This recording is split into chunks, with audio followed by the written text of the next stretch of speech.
시작. 사람들이 주께 이르되 우리의 믿음을 정대시켜 주옵소서 하니. 디모데전서 시작. 꾸며낸 이야기와 끝없는 족보의 주의를 기울이지 못하게 하려 함이었느니라. 이런 것들은 믿음 안에 있는 바 하나님의 뜻대로 세워주는 일보다 오히려 논쟁을 일으키나니 그렇게 할지니라. 이제 명령의 목적은 순수한 마음과 선한 양심과 거짓없는 믿음에서 나온 사랑이거늘 어떤 사람이 이것에서 벗어나 헛된 말다툼에 빠져 율법의 선생이 되려 하나 그들은 자기들이 말하는 것이나 주장하는 것을 깨닫지 못하는도다. 그러나 율법은 사람이 그것을 적복하겠으면 선한 줄 알가 아노라. 기도하겠습니다. 하나님, 이 시간도 주님 앞에 나옵니다. 주의 말씀을 높이시고 또 주의 말씀을 통해 저희들을 더 말씀을 통해 힘있게 하시고 또 하나님의 생명 안에서 더 강건해지고 또 주님 앞에 순종하고 주님을 영광스럽게 하는 주님의 자녀들이 되도록 인도해 주옵소서. 성령님께 이 시간을 온전히 의탁하며 예수님의 존함을 받들어 기도합나이다. 아멘.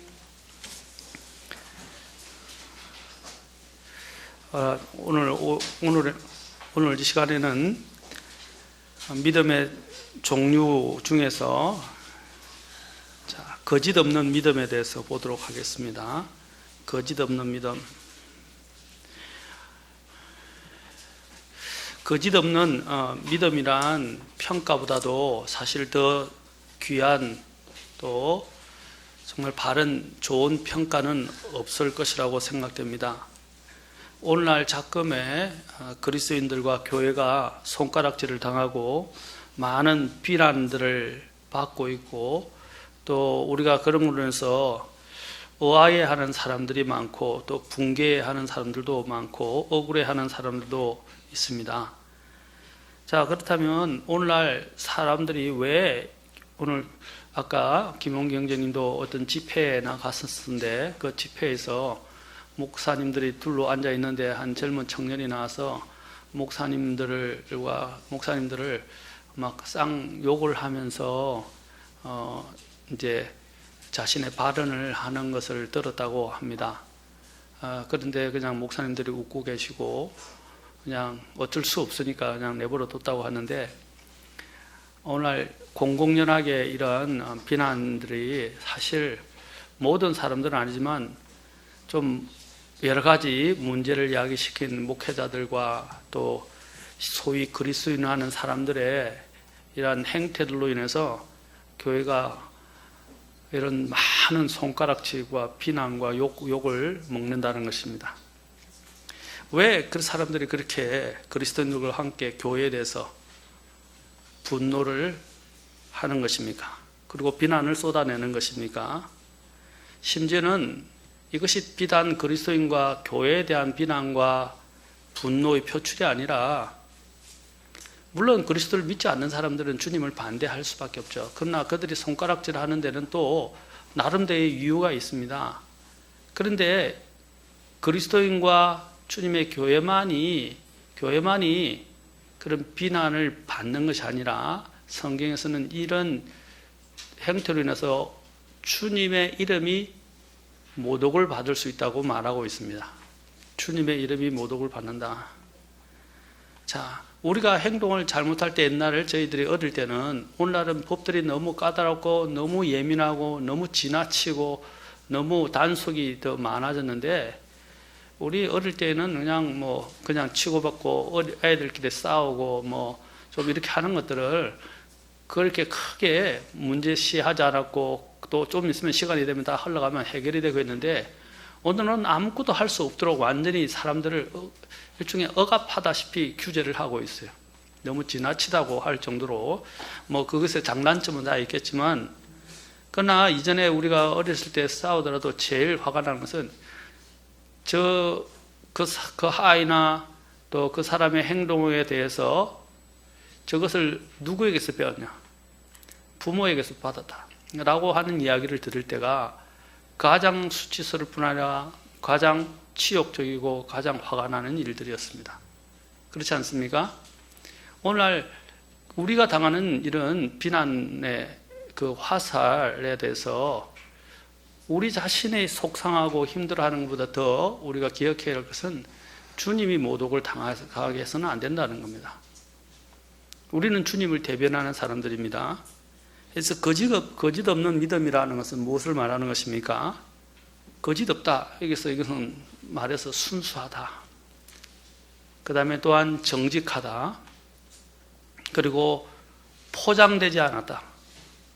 또 그 안에는 꾸밈이 없다. 가식이 없다. 또 더 나아가서는 위선이 없다라는 뜻입니다. 뜻을 가지고 있어요. 이 거짓 없는 믿음. 그래서 디모데전서 1장, 로마서 2장 24절에도 보면 기록된 바 하나님의 이름이 너희로 말미암아 이방인들 가운데서 모독을 받는도다라고 사도 바울이 유대인들을 향해서 이야기했습니다. 유대인들이 오히려 하나님을 영화롭게 하고 하나님의 이름을 위하여 거룩히 구별되었고 택함을 받은 민족인데 오히려 그 유대인들의 행동 거지로 말미암아서 주님의 이름이 모독을 당하게 됐어요. 이방인들 가운데서. 사도 바울이 그것을 지적하면서 이방인들만 유죄에 해당하는 죄인들이 아니라 유죄를 가진 심판을 당할 죄인들이 아니라 유대인 너희들도 마찬가지다 이 말입니다. 자, 우리도 다른 사람들을 이방인들에 대해서 이야기하지만 또 세상에 믿지 않는 사람들에 대해서 이야기하지만 우리 그리스도인들이라고 하는 사람들조차도 우리의 이러한 언행으로 인해서 하나님 앞에 누가 되고 또 주님의 이름을 모독되게 하는 일들이 있을 수 있다는 것입니다. 디모데전서 6장 1절과 디도서 2장 5절에 보면 이렇게 말하고 있습니다. 하나님의 이름과 그분의 교리가 모독을 받지 않게 하라. 이것은 주인과 종과의 관계 속에서 일어나고 있습니다. 특히 종에게 말하고 있는 것입니다. 종들이 어떻게 일하고 어떤 자세로 일하고 행동하는가가 그렇죠? 주인에게 대한 문제일 뿐 아니라 주님을 기쁘게 하는 일과 또한 주님의 이름이 모독당하는 일과도 연관되어 있다고 말하고 있습니다. 우리가 특히 다른 사람들의 수하에 있을 때는 수하에서 일할 때는 더 성실하게 일해야 됩니다. 그렇죠? 특히 믿는 주인이라고 해서 성경에도 나오면 믿는 주인이라고 해서 함부로 행동해서는 안 된다는 것입니다. 오히려 더 믿음 안에서 더 잘해야 된다고 말하고 있어요. 그거는 어디에나 적용되는 것입니다. 디모데전서 또 2장 5절에서도 또 아내와 남편과의 관계에 대해서 아내들에게 말합니다. 아내의 행동이 뭘 야기시키냐면 하나님의 말씀이 모독당하는 일과 연관되어지게 이야기하고 있다는 것입니다. 아내의 행동은 하나님의 말씀을 드러내느냐 안 되느냐의 차이입니다. 또한 목회자에게 있어서도 이제 목회자나 사역자들에게 사도 바울은 당부하기를 고린도후서 6장 3절에는 이 사역이 비난을 받지 않게 하려고 우리가 어떤 일에서도 실족거리를 주지 아니하며 사도 바울은 최대한 실족거리를 주지 않고 또 사역에 방해를 받지 않고 주님의 이름이 모독당하는 일이 없게 하기 위해서 그는 굉장히 신중을 기하고 최선을 다했으며 심지어는 자신이 가지고 있는 권리까지도 내려놓기도 했습니다. 이제 이 바울은 마게도니아로 떠나면서 디모데를 이제 에베소에 남겨두게 됩니다. 이제 디모데전서에서 나오는데 디모데후서에서 바울은 이 에베소에서 3년 동안을 사역을 하게 되고 이제 그들이 만든 다이아나 신상들을 팔아서 삶을 영위하는 자들의 소요로 그리고 또 데모로 인해서 그것을 떠나서 마케도니아로 가게 되면서 이제 디모데에게 에베소를 이제 맡아줄 것을 이야기하게 됩니다. 바울은 2년간 에베소의 두란노 소원에 머물면서 제자들에게 부지런히 주의 말씀을 강론했습니다. 그리고 가르쳤습니다. 그곳에 또한 목회자들을 세웠고 또 예루살렘에 가면서 에베소로 들리지 못하자 밀레토에서 사람들을 보내서 거기 있는 장로들을 초청하여 또 말씀을 그들에게 부탁하고 권고할 만큼 또 하나님의 영혼들을 부탁할 만큼 굉장히 에베소 교회에 대한 지대한 관심을 가지고 지켜보았었습니다. 그는 특히 이 밀레토에서 에베소에서 목회하는 장로 목회자들을 불러서 당부하면서 양떼를 아끼지 않는 이리와 같은 사역자들이 일어날 것에 대해서 그는 미리 내다보았고 에베소에 있게 되는 이런 잠재적인 문제와 또 발생 요소들을 꿰뚫어 보고 있었습니다. 그래서 그들에게 당부의 말씀을 전하면서 그는 떠나게 됩니다. 그는 또한 그들을 위해서 눈물로 밤낮 3년 동안 훈계 가르치고 또한 기도했다는 사실을 스스로 또 이야기해 주면서 그들에게 그 교회를 잘 세워줄 것을 당부했던 것입니다. 이후에 이제 사도 바울은 이 교회를 디모데에게 맡겨서 디모데가 젊은 사역자로서 그 교회를 맡게 되었는데 그 맡게 된 그 디모데에게 오늘 쓰는 그 편지가 오늘 아까 디모데전서 1장 4절부터 8절까지에 있는 내용입니다. 자, 이 디모데가 맡게 된 이 에베소에 보면 아까 우리가 1장 4절부터 읽었죠. 4절에서 보면 이 교회 안에 여러 가지 문제가 있었어요. 특히 여기 보는 대로 꾸며낸 이야기와 끝없는 족보에 주의를 기울이고, 그렇죠? 또 믿음 안에서 세워주기보다는 논쟁이 일어나고, 그렇죠? 또 어떤 사람들은 여기 이야기한 것처럼 6절에서 또한 순수한 마음과 선한 양심과 거짓 없는 믿음에서 나오는 사랑에서 벗어나서 헛된 말다툼을 하게 되고 또 누가 더 높고 누가 더 잘한다고 하면서 율법의 선생이 되려고 하고 주장하는 일들이 일어나게 되었습니다. 그들은 자신들이 뭘 하는지도 모르고 그러한 잘못되어진 이러한 행태들이 교회 안에 일어나게 되었습니다. 그래서 사도 바울은 그것을 이야기하면서 디모데에게 사도 바울은 특별히 이 명령의 목적은 순수한 마음과 선한 양심과 거짓 없는 믿음, 이거 다 동일한 내용이에요. 아까 양심에 대해서 누가 암송을 했는데 순수한 마음, 선한 양심, 거짓 없는 믿음은 서로 공통분모가 있어요. 일맥상통하는 부분들이 있다는 것입니다. 그게 무엇입니까? 교회 안에서 가장 큰 문제가 바로 이런 문제입니다. 또 교회가 세상으로부터 비난을 받는 직면한 가장 큰 문제가 바로 이 거짓이라는 것입니다. 정직하지 못한 것이라는 것입니다. 이것은 에베소 교회에 있어서 가장 큰 위기를 만들어낸 문제입니다. 그런데 사도 바울이 목격한 것은 디모데에게 이 에베소 교회를 목회하게 만든 이유가 무엇입니까? 그것은 바로 디모데가 가지고 있었던 그 중심을 보았기 때문입니다. 그런 에베소 교회의 이러한 어려운 상황 가운데서도 중심을 지키고 의연하게 대처할 수 있는 부분이 있었고 그들의 이런 비방과 말다툼과 또 여러 가지 이 구설수 속에서도 견딜 수 있고 살아남을 수 있는 디모데의 자질이 있었다는 거예요. 그게 뭐냐? 바로 거짓 없는 믿음이었다라는 것입니다. 그것은 견디어냈습니다. 그 에베소 교회를 계속해서 목회를 할 수 있도록 만들었다는 것입니다.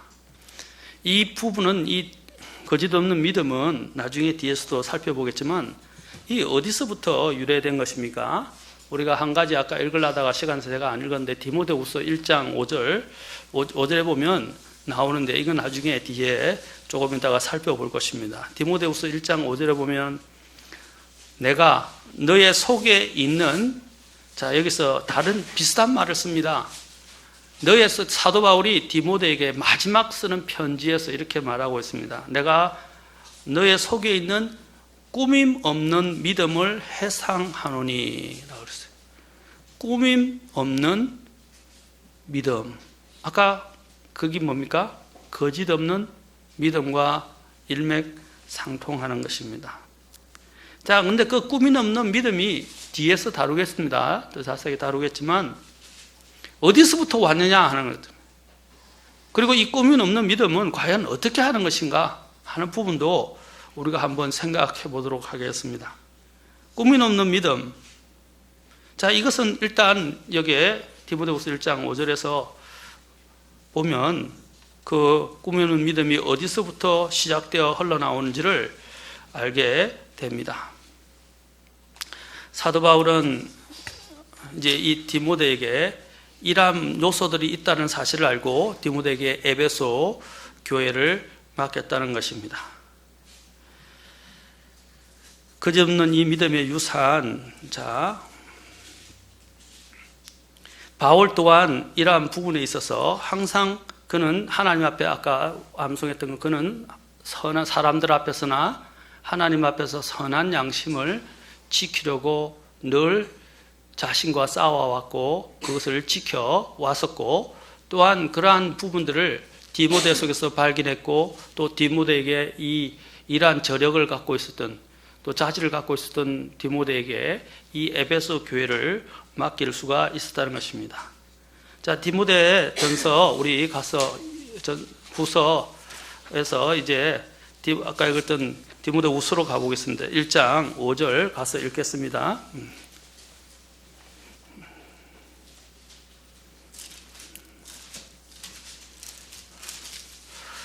디모데후서 1장 5절.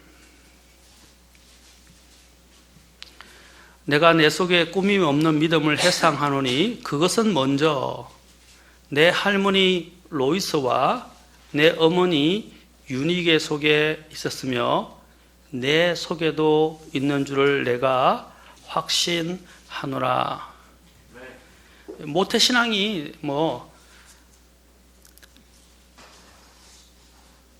거듭나지 않으면 모태신앙도 다 쓸모없지만, 그러나 모태신앙이 좋은 것이 있어요. 특히 그 부모님이 정말 믿음 안에서 신실하고 경건한 가정에서 자란 자녀와 그렇지 못한 분위기 속에서 자란 자녀의 이 앞으로의 미래의 삶은 많은 차이를 가져오는 것이 사실입니다. 신실한 면에 있어서나 세상의 유혹에 있어서 흔들리지 않는 면이나 하나님을 변함없이 섬기는 이런 부분에 대한 이런 믿음의 견고함 같은 경우는 무시할 수가 없어요. 그렇죠? 이 디모데가 가진 것도 어디서부터 시작된 것입니까? 어디서부터 시작되고 있죠? 가정에서부터 시작됐다고 말하고 있습니다. 1절에 보면 이게 또 사도행전 이제 16장에 보면 디모데에 대한 중요한 단어가 두 가지가 나옵니다. 사도행전 16장으로 가보십시오. 디모데를 알려면 사도행전 16장 1, 2절 통해서 보겠습니다. 사도 바울이 또 그에게 16장 1, 2절이 그 배경을 이야기하는데, 그때 그가 드베와 루스드라에 이르렀는데 보라, 거기에 디모데라는 이름의 어떤 제자가 있더라. 그는 어떤 여인 곧 믿는 유다 여인의 아들이었으나 그의 아버지는 그리스 사람이더라. 그는 루스드라와 이고니움에 있던 형제들로부터 뭐라고 그랬어요? 좋은 평판을 받았다라고 말하고 있습니다. 여기서 16장 1절에 사도 바울은 디모데를 제자라고 부르고 있고, 2절에서는 또 좋은 평판을 얻은 사람이라고 말하고 있습니다. 그는 주의 자녀로 바울에 의해서 회심했다고 알려지는데, 바울에 의해서 회심한 뒤로 그가 이 길을 걸어갔습니다. 그가 이 바울에 의해서 회심하기 전에는 그러한 그의 이러한 성품과 자질은 어디서 온 것입니까? 바로 가정에서부터 시작되었다는 사실입니다. 그래서 아까 어머니 유닉의 로이스, 또 할머니 로이스부터 이미 가지고 있었던 부분이 바로 꾸밈없는 믿음이었다는 것이고, 그것이 또한 디모데 안에서도 발견되었다고 말하고 있습니다. 자, 그가 이렇게 성숙한 그리스도인이 되게 된 그것은 가정에서부터 출발한다라는 것입니다. 여러분, 이 가정은 얼마나 중요한지, 믿음을 만들어내는데 얼마나 중요한지 모릅니다. 오늘날 교회의 위기는 가정의 위기입니다. 국가의 위기는 또한 교회와 가정의 위기입니다. 가정이 제대로 세워지지 않으면 교회가 세워질 수 없어요. 또 가정 교육이 제대로 되지 않으면 나라의 운명이, 그렇죠, 총각에 달리게 됩니다. 그리고 교회의 운명도 마찬가지입니다. 오늘날 왜 많은 젊은이들이 교회를 떠납니까? 교회가 재미없어서 라는 말보다도, 또 교회에 대한 흥미가 없어서, 또 교회가 문제가 많아서도 있지만, 기본적으로 교회 안에서의 가정에서부터의 문제에서부터 출발한다는 사실입니다. 가정은 주님이 제일 먼저 이 세상에서, 이 세상을 시작하시면서 만드신 제도입니다. 가정은 주님이 세우시고 주님이 또한 그것을 형성시켜 주셨고 다스리시는 곳입니다. 가정이 세워지지 않으면 교회가 세워질 수 없고, 심지어는 우리 자녀들이 제대로 된 믿음 생활들을 본받아 그가 성장할 수 없다는 것을 기억해야 합니다. 그 다음에 또한 두 번째로 있어서 디모데가 갖게 된 이 가식 없는 믿음, 꾸밈 없는 믿음은, 또는 그는 이것이 부모님의 영향을 통해서 좋은, 그렇죠, 영향을 받았었지만 더 나아가서 그는 아주 귀한 사역자를 스승으로 모시고 영적인 아버지로 모시고 나아가게 되었다는 것입니다. 그것이 누구입니까? 사도 바울이었죠. 그는 사도 바울을 만남으로 인해서 그는 지대한 이런 영적인 영향을 받았습니다. 제가, 우리 자녀들은 압니다. 우리 자녀들과 제가 함께 기도할 때 항상 기도하는 게 있어요. 자녀들은 늘 저의 기도를 듣습니다. 근데 그 기도가 뭔지 아십니까? 항상 좋은 사람들, 선한 사람들, 영적인 사람들을 주님이 붙여주시고, 또 도움을 받을 수 있는 좋은 사람들, 좋은 영향을 줄 수 있는 사람들을 만나게 하시고 붙여달라고 기도하고 있습니다. 그리고 또한 우리 아이들도 좋은 영향을 주고 좋은 간정을 보이고 또 주님을 기쁘시게 하는 자녀가 되게 해달라고 기도를 합니다. 여러 가지를 기도하는 것 중에 한 제목인데, 간단하게 기도하지만 항상 빼놓지 않고 기도합니다. 여러분, 좋은 사람을 만나는 건 정말 귀한 일입니다. 그 좋은 사람들의 영향력 속에 있어야 그가 좋은 사람으로 세워지고 성장하는데 굉장히 큰 영향을 받게 됩니다. 성경에도 말합니다. 그렇죠? 지혜로운 자와 함께 걸으면 지혜롭게 된다고 그랬어요. 어리석은 자와 함께 가면 어리석게 되는 거예요.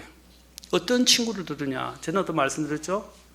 그 사람을 알려면 그 친구를, 그가 만나는 사람들을 보면, 그가 또한 속해 있는 무리를 보면 안다는 말도 있습니다. 내 주변에 어떤 사람들의 종류의 사람들이 많습니까? 한번 우리 봅시다. 직장 생활하거나 뭐 하면서, 우리 교회 성도님들은 대부분 생활이 단순해서 주로 뭐 교회와 가정에 되게 충실한 분들입니다. 그래서 뭐 크게 무리는 없지만, 이제 제가 걱정하는 것은 우리 자녀들이 이제 학교를 다니고 친구들 만나고 세상에 노출되고 세상의 문화와, 그렇죠? 제가 이제 미국을 이야기하려고 그런 건 아니라, 미국은 상황이 좀 달라요. 미국은 극과 극을 달립니다. 아주 극명하게 대비됩니다. 가정을 보면 어떤 일이냐면, 미국은요, 차가 없으면 다른 집에 갈 수가 없어요.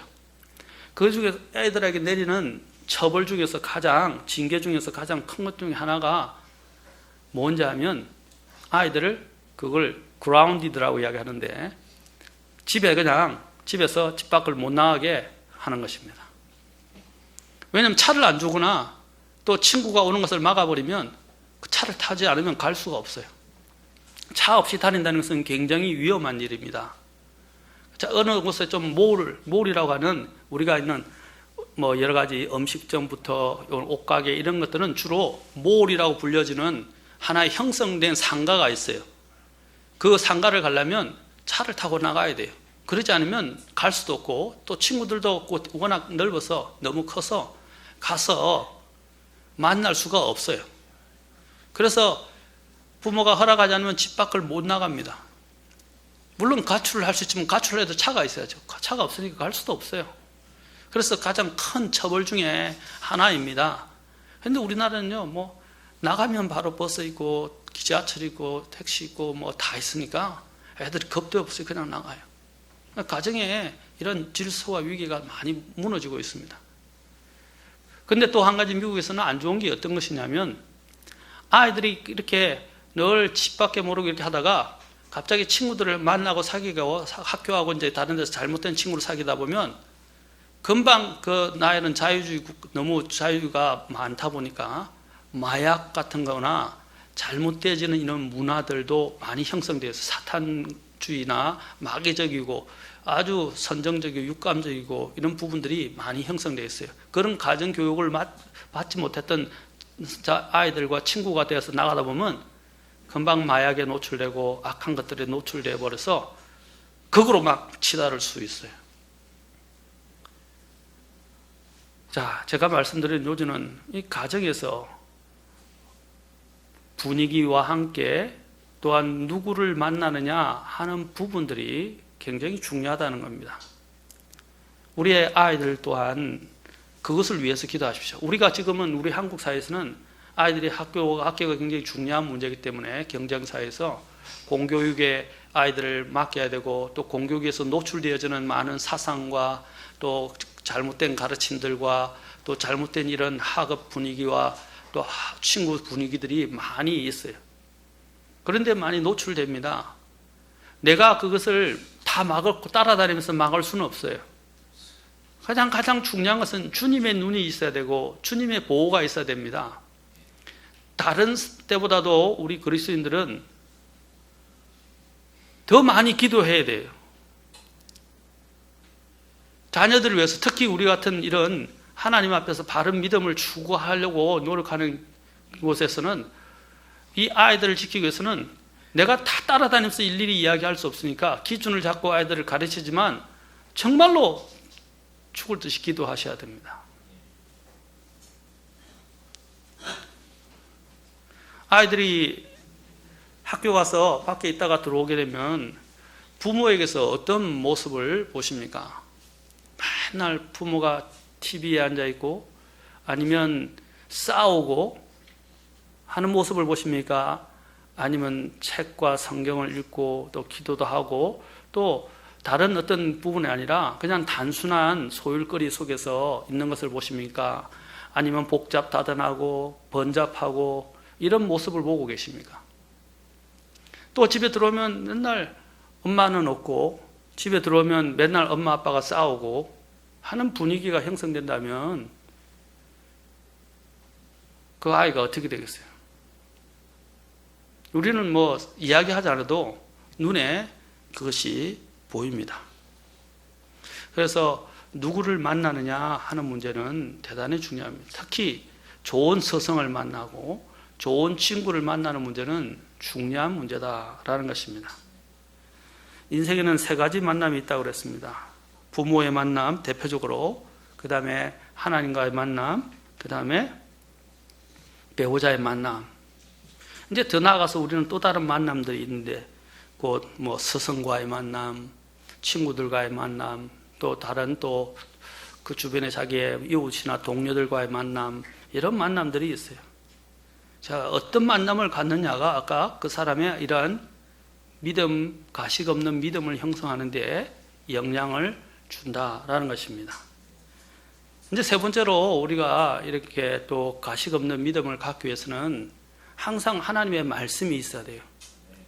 사도 바울은 또한 디모데가 하나님 말씀 앞에서 신실하고 또 간정이 있는 사람이었기 때문에 그에게 이 말씀의 사역을 맡길 수가 있었던 것입니다. 말씀과 동행하는 삶은 믿음을 떠나지 않습니다. 자, 그러면 제가 말씀드렸어요. 이 디모데의 배경에 대해서 말씀드렸는데 이 디모데가 어떻게 자신 안에 이 가식 없는 믿음, 거짓 없는 믿음, 또 여기서 꾸밈 없는 이 믿음을 유지할 수 있겠습니까? 첫 번째는 그가 아까 이야기한 자기의 어머니로부터 할머니로부터 그렇죠? 배우고 또 좋은 스승인 사도 바울을 통해서 배우게 되고 또 말씀을 통해서 그가 하나님으로부터 또 배우면서 자신의 믿음을 꾸밈 없이 지킬 수 있었고 거짓 없이 지킬 수 있었어요. 우리가 이 거짓 없는 믿음을 또 하는 데 있어서 또 한 가지가 더 필요한 것은 하나님을 두려워하는 가운데 하나님이 항상 보고 계시다는 임재의식이 필요합니다. 왜냐하면 이 임재의식도 대단히 중요해요. 오늘날 일어나는 여러 가지 사건, 사고, 그리스도인들의 이러한 문제들이 어디서 발생하는 것입니까? 하나님이 안 본다고 생각하시고 하나님이 안 보신다고 생각하고 하나님을 두려워하지 않는 마음이 있기 때문입니다. 우리가 하나님을 잊어버리는 순간 또 하나님이 우리의 의식 속에서 사라지는 순간에 우리는 죄의 유혹이 들어오기 시작하고 또한 넘어질 수 있다는 사실입니다. 대표적인 사례를 한번 보도록 하겠습니다. 창세기 20장입니다. 창세기 20장에 보면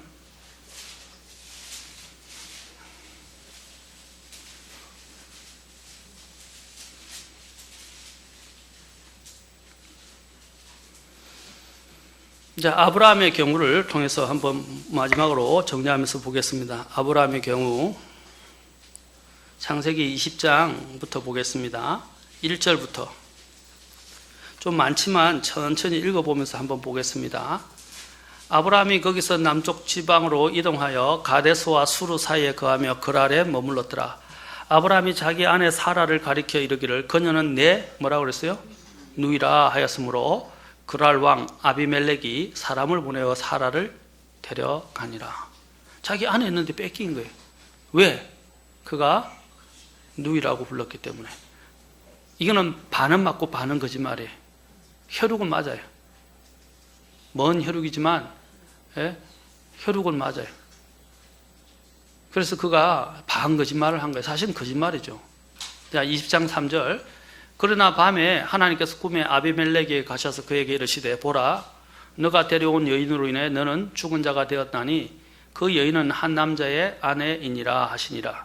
그러나 아비멜렉이 그녀에게 가까이 가지 아니하였으므로 그가 이르되 주여 주께서 의로운 민족도 죽이려 하시나이까. 그가 내게 이르기를 그녀는 내 누이라 하지 아니하였나이까. 또한 그녀도 스스로 이르기를 그는 내 오랍이라 하였사오니 나는 순전한 마음과 무지한 손으로 이 일을 행하였나이다 하매 하나님께서 꿈에 그에게 이르시되 참으로 내가 순전한 마음으로 이 일을 행한 줄을 내가 아노라. 내가 역시 너를 막아 내게 죄를 짓지 아니하게 하였나니 이런 까닭에 너가 그녀에게 손을 대는 것을 내가 허락하지 아니하였노라. 이게는 하나님의 섭리가 있어요. 사라를 통해서 어떻게 해요? 씨를 보존해야 됩니다. 그렇죠? 씨, 메시아의 씨. 메시아의 그 씨가 보존되게 하기 위해서는 중요한 문제였어요. 자, 그러므로 이제 내가 그 남자에게 그의 아내를 돌려보내라. 그런 대언자이므로 그가 너를 위하여 기도하리니 내가 살려니와 만일 너가 그녀를 돌려보내지 아니하면 너와 내게 속한 모든 것이 반드시 죽을 줄을 알지니라 하시니라. 그러므로 아비멜렉이 아침에 일찍 일어나 자기의 모든 종을 불러 그들의 귀에 이 모든 일을 말하며 사람들이 심히 두려워하더라. 그때 아비멜렉이 아브라함을 불러 그에게 이르되 내가 우리에게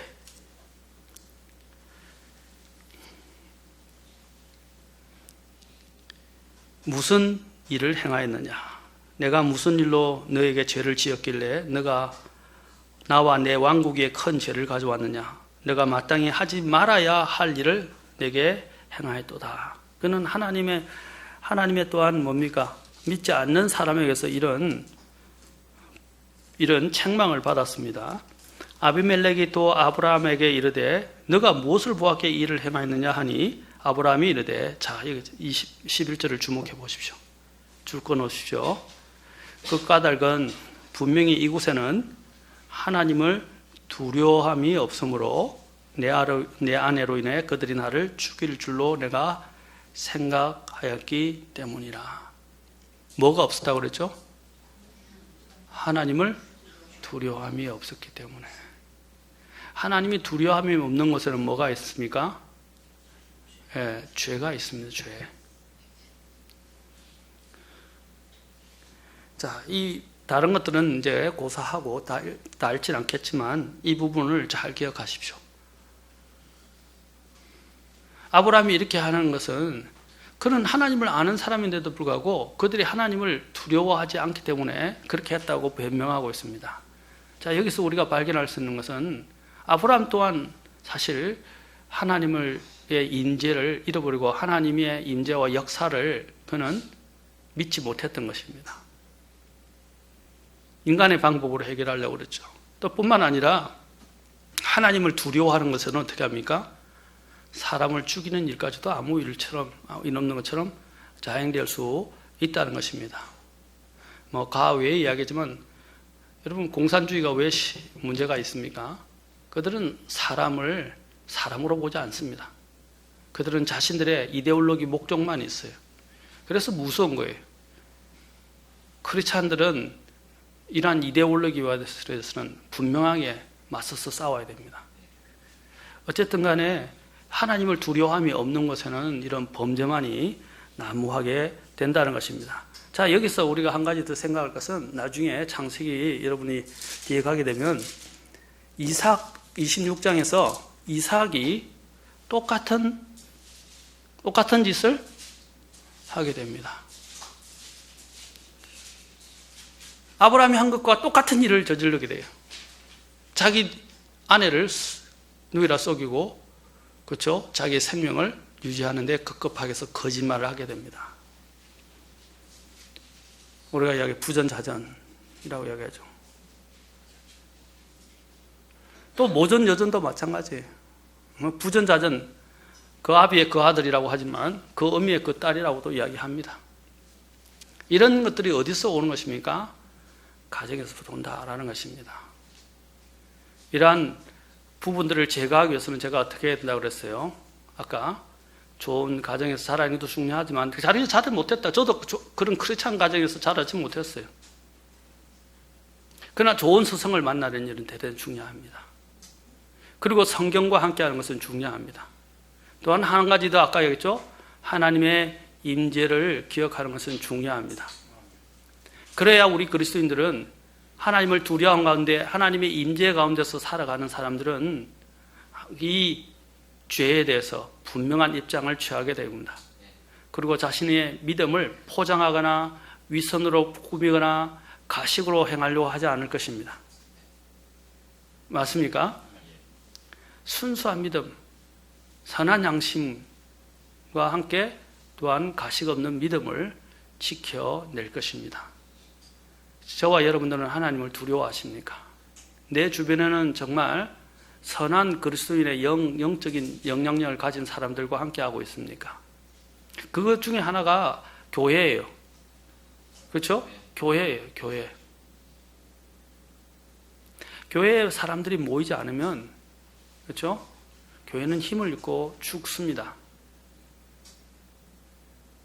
모이는 일들이 누구 때문에 모이는 게 아니라 우리는 하나님을 기쁘시게 모이는 사람들입니다.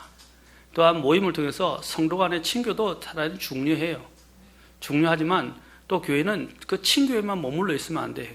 교회는 말씀을 가르치고 그 말씀의 비전을 따라서 또한 영혼들을 구령하고 또 교회가 해야 될 일들을 사역들이 많이 있습니다. 우리 자녀들이 그러한 자들로 세워지기 위해서는 부모님들부터 솔선수범해서 그런 영적인 유산들을 보여주고 물려줘야 합니다. 디모데가 구원받고 이렇게 하나님의 큰 사역자라고 쓰임받게 된 이유가 바로 그 부모님에게서부터, 또한 좋은 스승에서부터, 또한 하나님의 이 권능 있는 말씀으로부터 그에게 오게 된 것이고, 그는 또한 하나님을 두려워하는 신실한 사람이었습니다. 사랑하는 성도 여러분, 거짓 없는 믿음은 우리가 주님 앞에 나아가는 데 있어서 대단히 중요합니다. 믿음에 때가 끼면 안 돼요. 믿음은 순수해야 합니다. 그리고 믿음은 나중에 하나님을 기쁘시게 하는 것은 무엇입니까? 포장은 다 걷어내요. 우리가 선물을 받을 때 포장은 다 걷어내죠? 결국에는 포장은 어떻게 하죠? 다 버리죠. 그 안에 있는 내용물만 목적에 따라 사용을 합니다. 맞습니까? 하나님도 마찬가지예요. 우리에게 붙어있는, 더덕더덕 붙어있는 그 포장된 위선이나 가식, 하나님이 다 주님의 빛 가운데서 걷어내실 것입니다. 안에 있는 주님은 그 믿음이란 순수한 믿음에 대한 내용물만 보시게 될 거예요. 왜냐하면 믿음만이 하나님을 기쁘시게 하기 때문입니다. 여러분, 가식 없는 믿음, 여러분들이 이렇게 가면, 여기에서 제가 책을 지금 주문하려고 지금 책을 보지는 못했는데 너무 안에 건 여러 가지 책에 대한 서평, 그 다음에 책을 저는 볼 때 책의 목차, 책의 서평, 그 다음에 책을 이렇게 하면서 쭉 지금 서점에 가기가 시간이 부족해서 없는 때가 많아서 이제 일단은 쭉 살펴봅니다. 그 중에 책 제목이 참 눈에 띄고 흥미롭고 저를 끄는 게 있었어요. 영적 가면을 벗으라 하는 책이 있더라고요. 그래서 그 책을 지금 이제 주문하려고 하고 있는데, 영적 가면을 벗으라. 예, 저도 한번 그 제목을 보면서 생각을 해봤어요. 우리가 너무 많은 믿음의 가면을 쓰고 있지 않은가? 믿음의 가면, 누구에게 잘 보이려고, 또 무엇을 감추려고. 자, 하나님이 보시는 것처럼, 어디에나 하나님이 보시는 것처럼 한다면, 그렇죠? 그 가면이 필요가 없어요. 근데 우리는 너무 많은 가면으로 포장되어 있다는 것입니다. 심지어는 화려하게 포장되어 있기도 합니다. 어떤 분이 위선에 대해서 이야기하기를 이렇게 말했습니다. 다른 사람들이 개입될 때는 위선이 없다고 그랬어요. 혼자 있을 때 위선이 나타난다는 것입니다. 무슨 뜻이냐? 다른 사람 앞에서, 그렇죠? 자기 있을 때는 그냥 자기를 딱 가린다는 거죠. 근데 자기 혼자 있을 때는 어떻게 해요? 모든 진실이 다 있는 그대로 다 나온다는 것입니다. 우리도 그렇죠. 어떤 아이들 보면 밖에 가서는 잘하는데 집에 오면 엉망이. 그렇죠? 또 교회에서는 잘하는데 집에 오면 엉망인. 이중적인 거죠. 그 가식이고, 사실 가식이 가시라고 할 수 있습니다. 우리 그리스도인들의 가장 큰 적 중에 하나가 바로 이 위선, 가식, 포장, 그렇죠? 이제 우리가 이걸 걷어내야 됩니다. 순수한 믿음이 알려지기를 원합니다. 우리 가정이 그렇게 세워지기를 원합니다. 기도하겠습니다.